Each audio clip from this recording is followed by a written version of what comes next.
One thing I've learned about myself is how to control my emotions and how I can dictate my emotions rather than let my emotions dictate me. Hanggang sa pagharap sa Philippine media, bit-bit ng Pinay tennis sensation ang maturityng ipinamalas niya sa mundo matapos ang tennis grass season lalo sa Wimbledon. Ngayong taon ay pinatunayang kaya niyang ituloy ang magical run na sinimulan sa Miami Open noong 2025 nang dagdagan pa ang listahan ng mga top 10 players na kaya niyang talunin.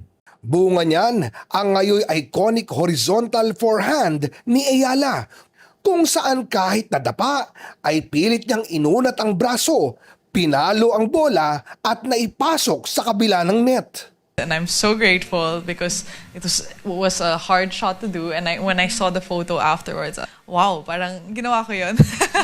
Kagabi, ipaghanda siya ng reception sa Malacanang ni Pangulong Bongbong Marcos na aminadong big fan. We have found in you a champion, a champion who has made the Philippines proud.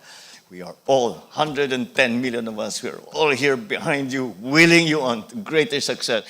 Paghanga pa ng Pangulo kay Alex, anuman daw layo ng narating ng tennis star, bit-bit niya ang puso ng isang Pilipina. You never fail to remind everyone that you are a Filipina. That's very touching for all of us, that you don't forget the rest of us. You don't think that you're somehow left it all behind. Quite the contrary.